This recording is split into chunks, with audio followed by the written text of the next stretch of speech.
I'm guessing that was pretty unsettling, right? Just in the last week, we've had 24-hour coverage of presidential primaries, a fire at Kennedy Middle School, more coverage of ISIS, Zika. Even the Ku Klux Klan has been in the news. Now turn to the same person and tell each other what the best news story you heard this week was. Best news story. Go.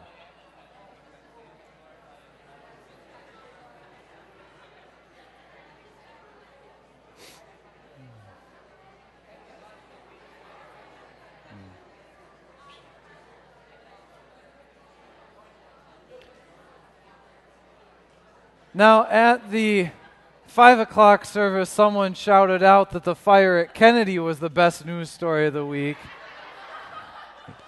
Hopefully no one said that at this service. How many of you would Ethan. How many of you would say the good news story honestly outweighed the bad news story? Yeah, not too many. Anyone have an idea why this is? I do. I'd say it's because, in general, the job of media companies is not to provide information with the goal of making our world better, but to make money. And the truth seems to be that people, including ourselves, are a whole lot more likely to listen and read and click on something that scares us or worries us than something that just informs us.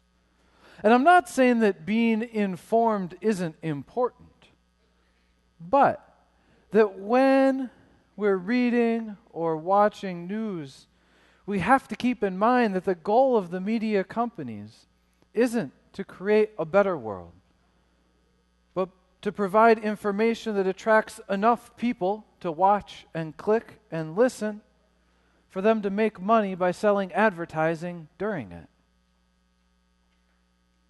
Maybe it seems like it's a cool thing to be on the news. We often talk about someone's 15 minutes of fame, right? But the truth is, anyone can get on the news. You just have to do something bad enough. Steal a mail truck and deliver all the letters to the wrong mailboxes. You're probably going to get on the news. Impact 100 people's lives for the better by volunteering at the Falls Food Pantry or Just One More or wherever you've helped out. Probably not on the news.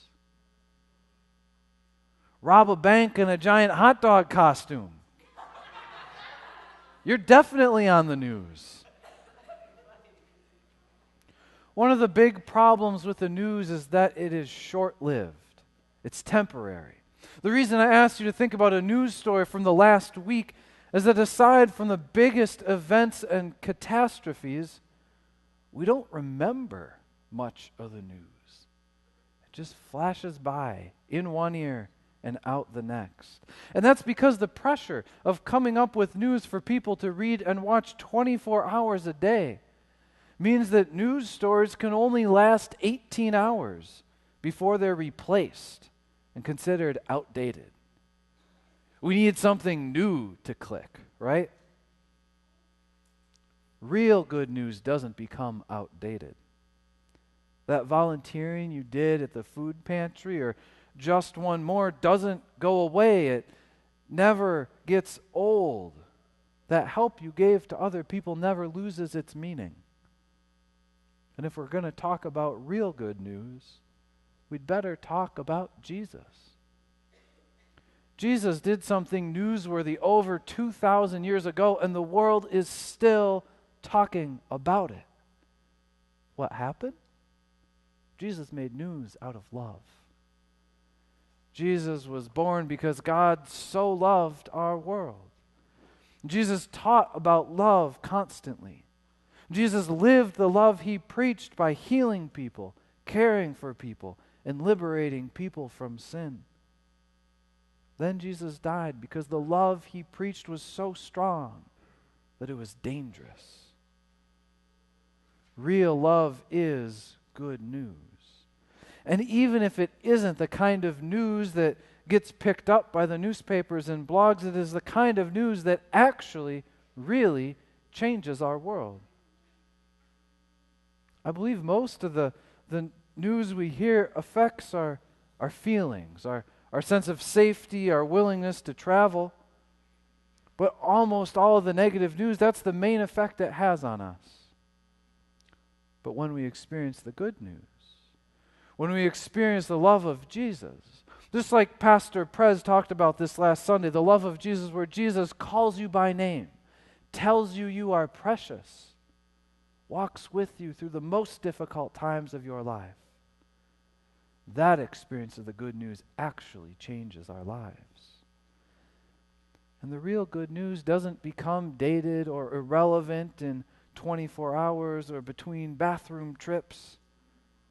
Many of you have been talking about the good news of Jesus on a regular basis, weekly, daily, for your entire lives.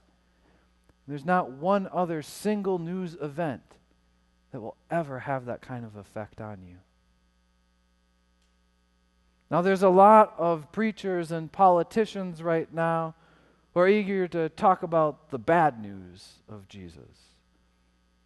The idea that God tells most people they're terrible, that God doesn't love those kinds of people, whatever the current fad is, and who use fear to say that our patriotism and our faith are so closely related that, well, you should just vote for me.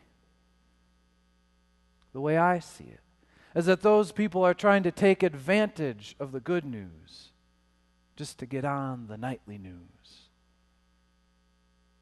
Here's another way to think about that. How many of you gave up something for Lent? Yeah, I did that this year. I've done it the last couple years, and I started thinking about it this year a few weeks before Lent began. And as I started to think about it, I thought to myself, well, maybe I should give up meat again for Lent. I did that last year. It was interesting. I learned a lot. And this little voice in my brain said, "Excuse me?" Well, it's strange up here. Be glad you don't have to listen to these voices all the time. But this little voice said, "Excuse me, that sounds like a great idea to give up meat for Lent. Just make sure you don't give up dessert." Not giving up dessert sounded great to me. Because if you know me, if you've spent any time with me, you know that my favorite thing is a brownie with ice cream and whipped cream on top of cheesecake wrapped in a chocolate chip pancake. So a couple days later, I was thinking about this again, and it started to seem to me that maybe, just maybe, the thing that I wanted to be sure I wasn't going to give up might actually be the thing I need to give up, so that that habit didn't have control over me.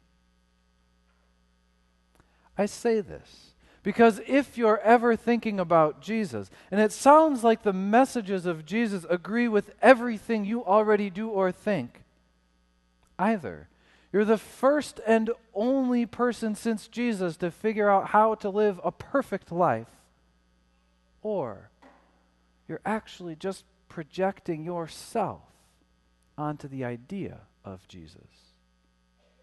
Here's another way to say that. If what you say Jesus says sounds exactly like what you say, you're probably turning the good news of Jesus into the good news of Ben, or the good news of Michelle, or the good news of whoever you are. And when that happens, that's the time to go back to the Bible and read the Gospels that tell the story of Jesus so that we can be reminded again what the good news of Jesus actually is. The good news is that Jesus is the Son of God, who loves humanity so much that he became human in order to feel our pain and our struggle, in order to teach us how to better love one another and better love God, and in order to conquer death itself. This is the good news that never goes out of style. This is the good news that leads us toward God. And this is the good news that we are tasked to proclaim in our lives through word and deed, through what we say and what we do, through our work and our love. Amen.